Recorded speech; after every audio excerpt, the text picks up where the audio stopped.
The mere thought of such illogical beings makes me scoff. However, in my hometown of Ohio, there's been some truly unexplainable things that have been occurring.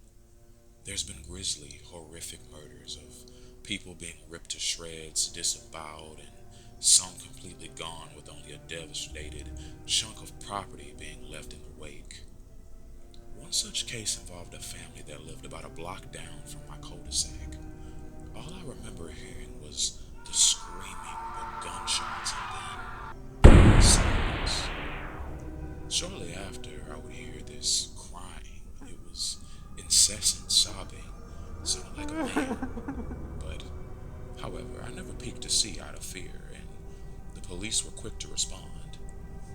As the weeks went on, a heavy government presence befell the area, and we were soon placed on lockdown.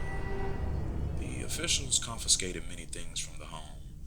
About a week later, a wanted man's image came. They called him the evasive man, as any attempts to apprehend him had failed.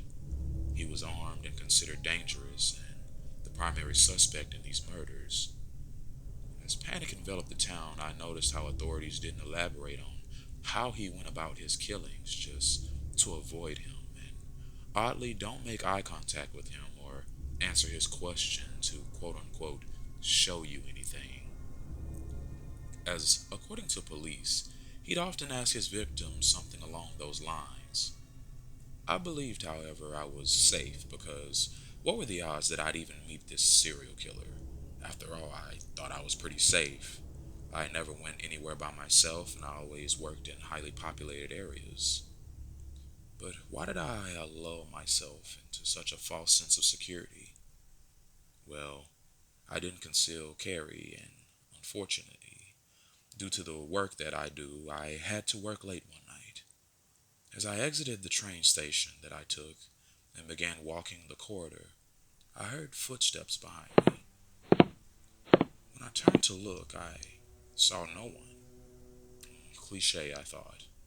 But that's when I noticed a man in a hoodie in front of me.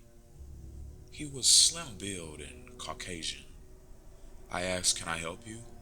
To which he grinned and said, "Sure, let me show you something." As he reached for his pocket to pull out, I don't know, a knife or a gun or whatever, I quickly opened fire on him. As he dropped dead, I noticed that he had dropped something.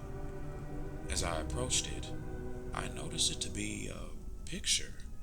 A picture of some kind of man? No, some thing. It was pale, with white eyes and a gaping maw.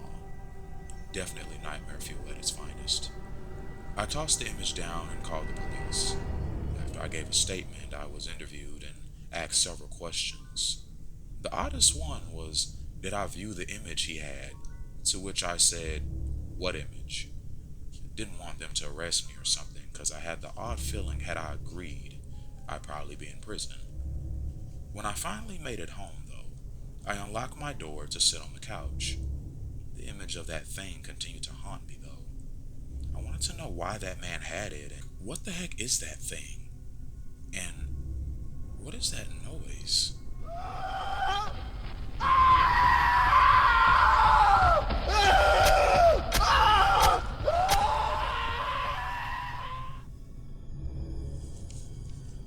Hello. Did you enjoy that fun fan fiction? I know I sure did. What I found most interesting is how those screams continued even after I finished calling.